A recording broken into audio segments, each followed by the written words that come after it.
Good evening and welcome to BATV News. I'm Kenil Gale. The Bank of Jamaica BOJ is forecasting a modest acceleration in economic growth over the next 2 years. BOJ Governor Brian Winter says this forecast is supported by optimistic conditions in the U.S. and some of Jamaica's other major trading partners. Governor Winter was speaking at the BOJ's quarterly monetary policy report press briefing in Kingston this morning. Sashana Small covered for us. Jamaica's economic growth is projected at 1.5 to 2.5% per quarter. But this, according to the BOJ governor, is below the country's potential.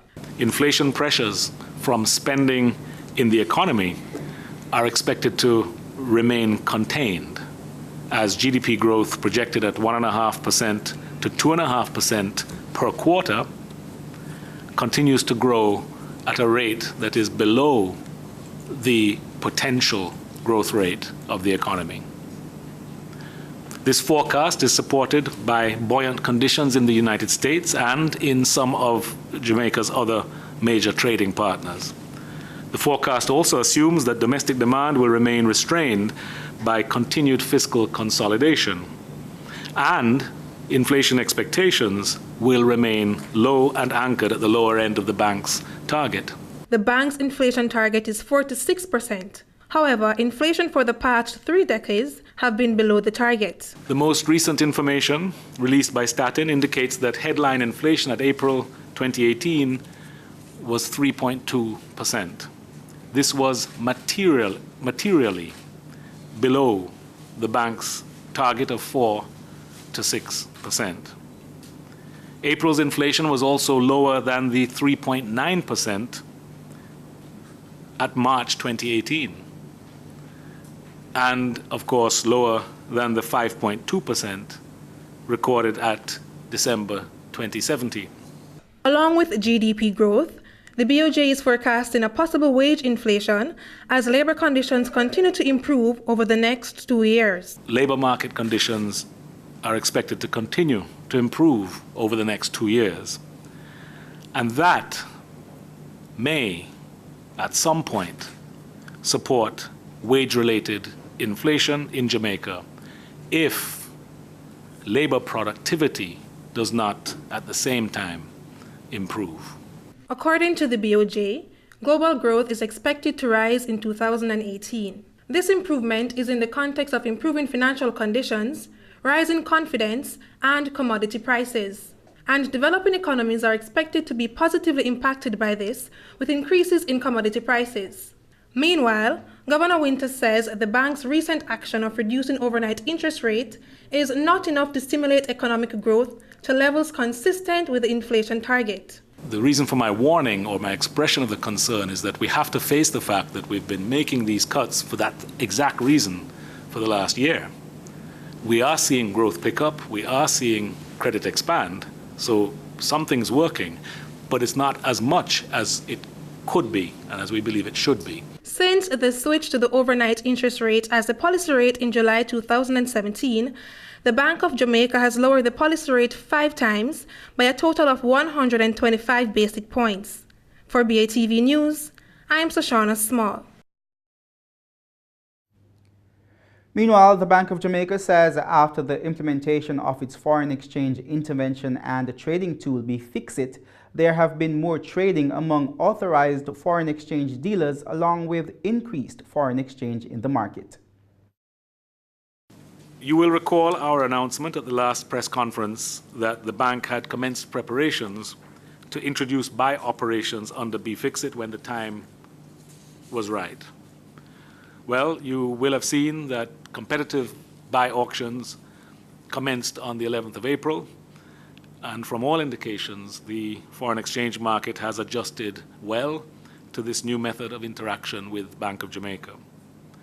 The market is displaying increased foreign currency volumes, with more trading being observed among the authorized dealers and cambios. The BOJ first implemented the intervention tool in July 2017, intervening in the market as a seller at that point.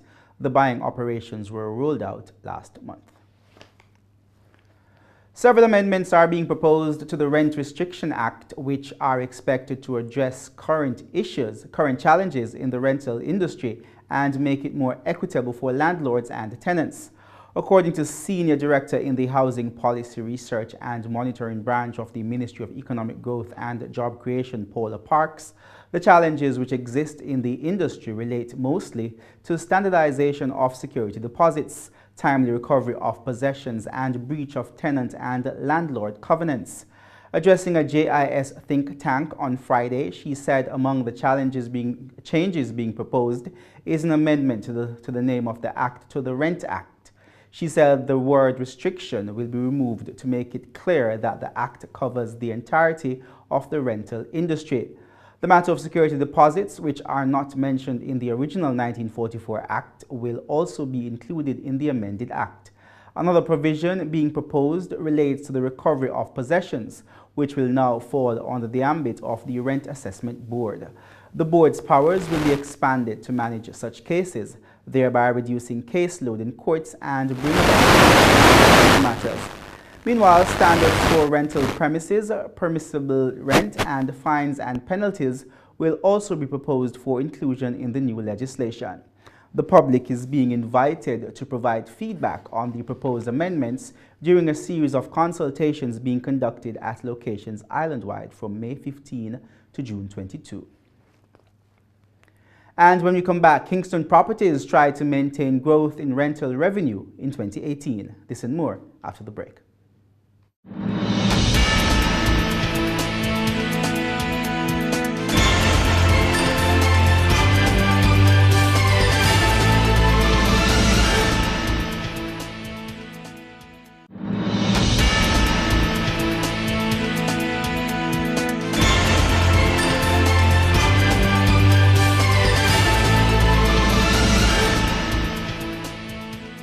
Welcome back. After acquiring a significant amount of properties in 2017, Kingston Properties Limited is now looking to ensure that those properties remain occupied so it can continue to increase its rental revenue. The company held its investor briefing recently. Javon Keys reports. Kingston Properties Limited performed well during 2017. The company's rental income grew by over 50%, and this Chief Executive Officer Kevin Richards says was mostly due to earnings from the Red Hills Road property in St. Andrew. In terms of how we did in 2017, our rental income has grown significantly as well. We mentioned that we grew rental income by 51% in 2007 over 16, moving from 130 million to 196 million. And if you look at where that revenue came from in terms of the properties, the bulk of that came from our Red Hills Road property, followed by the Loft in Miami, and then the Fort Lauderdale, which tied with Tropic Center 1 in Cayman Islands. Meanwhile, Mr. Richards says 2017 saw an increase in net operating costs as the company acquired new properties. These additions brought the value of the company's property portfolio up to almost $20 million. A large percentage of that value was attached to their U.S. holdings. With the new acquisitions, these are financed primarily with bank financing from loans in Cayman as well as here in Jamaica. These new properties have now increased our property portfolio to just under $20 million, and it is currently about 50% in the US, 37% here in Jamaica, and 13% in the Cayman Islands. Meanwhile, the CEO says as the company moves forward, efforts will be made to maintain high occupancy levels, improve tax efficiency, as well as to achieve overall growth in all countries of operation. Looking forward, we continue to maintain fairly high occupancy levels in our properties. Properties in Jamaica and Cayman are 100% occupied. Our debt ratios are fairly conservative, and we continue to focus on that same chart that we had before of increasing our net operating income and increasing our tax efficiency. We anticipate that growth will continue in all the economies that we have properties in, both in Jamaica and the Cayman Islands, in the US, growth between 1% and 3% for those economies. So we're fairly confident in the outlook in those economies. For BATV News, I'm Javon Keys. Jetcon Corporation, dealers of pre-owned cars, has enjoyed another quarter of growth in revenues and profit. Nordia Francis Williams has more from the company's interim first quarter results. Jetcon says the good performance during the January to March 2018 quarter continues the improvement experienced over the last 2 years. The company says it's now seeing more even quarterly sales than in past years with its increased inventory of vehicles. Revenues grew 18% to $308 million compared to the first quarter ending March 2017. The growth for the 2018 first quarter is in line with the increase in the December 2017 quarter and slightly lower than the September quarter of 24% increase, as well as the June 2017 quarter of 52%. Pre-tax profit increased 21% to $45 million when compared to the $37 million registered in 2017. Earnings per share ended at 7.6 cents versus 6.3 cents last year. Meanwhile, inventory of motor vehicles and parts increased by 14.2% since March 2017 to reach $335.6 million. This, Jetcon says, reflected its continued deliberate strategy to increase choice for customers and sales. At the end of the quarter, total receivables amounted to $22 million and included amounts deposited with suppliers for goods. In the meantime, Jetcon says the sales outlook for the period after the 2018 first quarter continued to be ahead of 2017, with an increase of 12%, pointing to positive outcome for the June 2018 second quarter, bearing any unfavorable developments. However, the company says the implementation of the pre-inspection initiative for the importation of all used cars recently imposed by the government has lengthened the delivery time for vehicles by a few weeks, but no adverse effects on sales are expected, as any delays in shipment is covered by current levels of inventory. For BATV News, I'm Nordia Francis Williams. Minister of Industry, Commerce, Agriculture and Fisheries Audley Shaw is urging farmers to embrace the use of technology to produce high-quality crops and to protect the environment. Speaking at a graduation ceremony held recently at the University of the West Indies Mona campus for the over 150 farmers who participated in a 13-week training program, Mr. Shaw said this was crucial for long-term sustainability. He argued that a scientific approach to farming will increase output and productivity while at the same time preserving the land for the future. The minister noted that opportunities are available for farmers to grow onion, cassava, industrial hemp, coconut and banana. He said the government is working to create new markets for farmers, adding that farmers can maximize the export opportunities available through CARICOM. Over 150 farmers from communities in the parishes of St. Thomas and St. Andrew celebrated the completion of the 13-week training program in which they were taught how to implement climate-smart land husbandry practices to improve their production. And stay with us, regional and international stories are up next.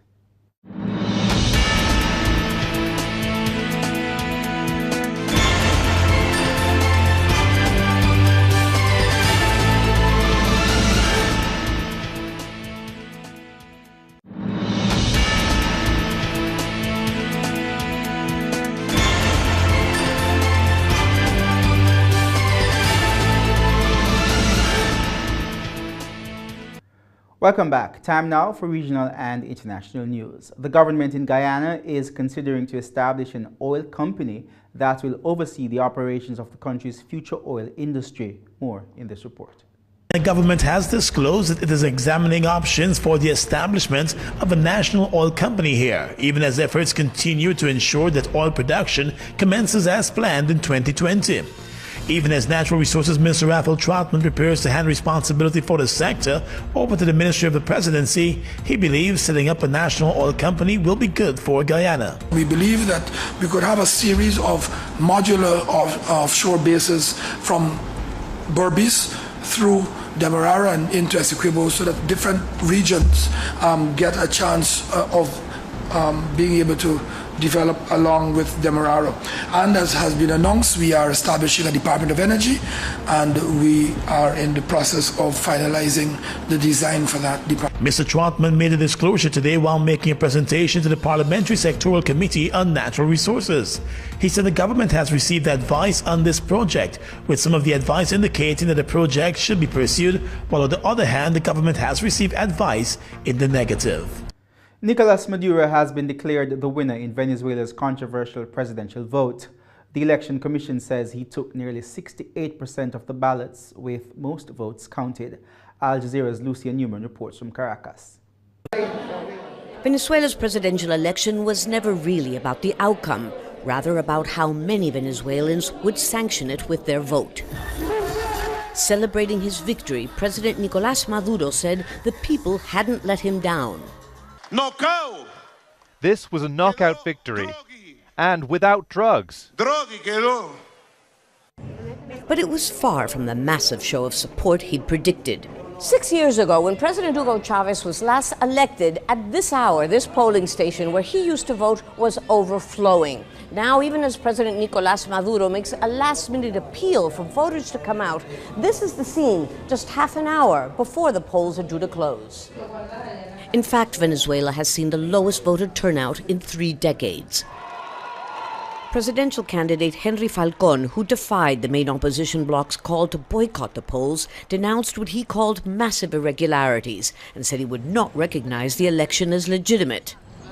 He says an agreement to keep so-called red points, at least 200 meters from voting stations, was repeatedly violated. The red points are a mechanism of coercion and political and social blackmail. It's an attempt to buy people's dignity by forcing them to show their ID cards.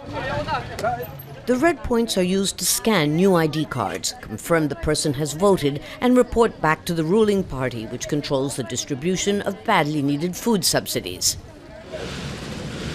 The United States, too, says it won't recognize Maduro's government and will explore new economic sanctions against Venezuela with allies at Monday's G20 meeting in Buenos Aires. President Maduro issued a swift response. The permanent aggression of the Ku Klux Klan government of the United States against the people of Venezuela is very discredited. They can't go around thinking they are rulers of the world. Their declarations are a demonstration of desperation. But Maduro's bravado won't reverse a crippling economic crisis that millions of Venezuelans blame on the heir to Hugo Chávez's revolution. Lucia Newman, Al Jazeera, Caracas. Come July, residents in Estonia traveling on public transportation will no longer pay fares. Here's more. It sounds too good to be true, but it isn't. On the 1st of July, Estonia will create the largest free public transport zone in the world, 24 hours a day, 7 days a week.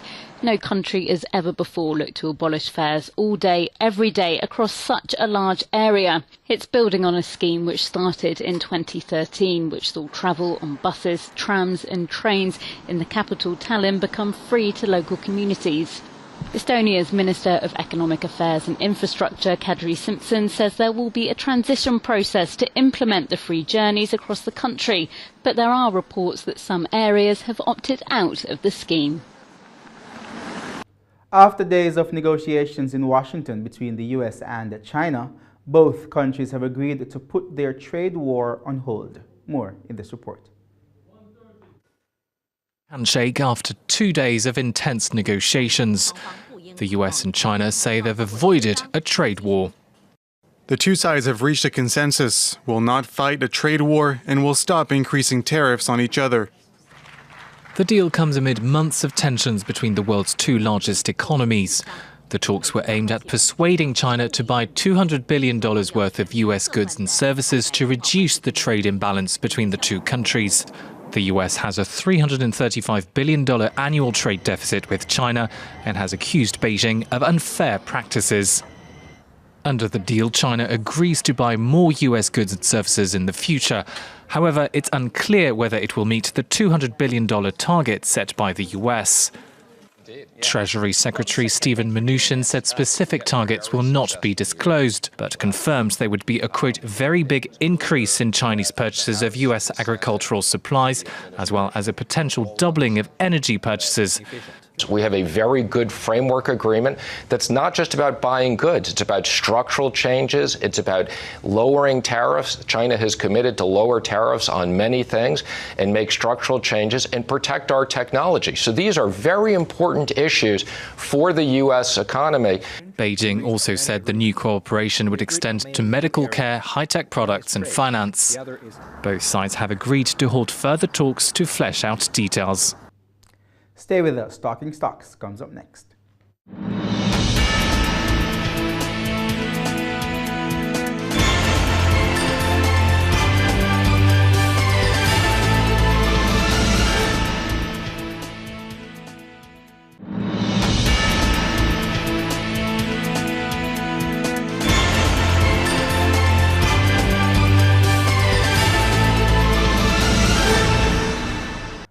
Welcome back. Time now for Talking Stocks.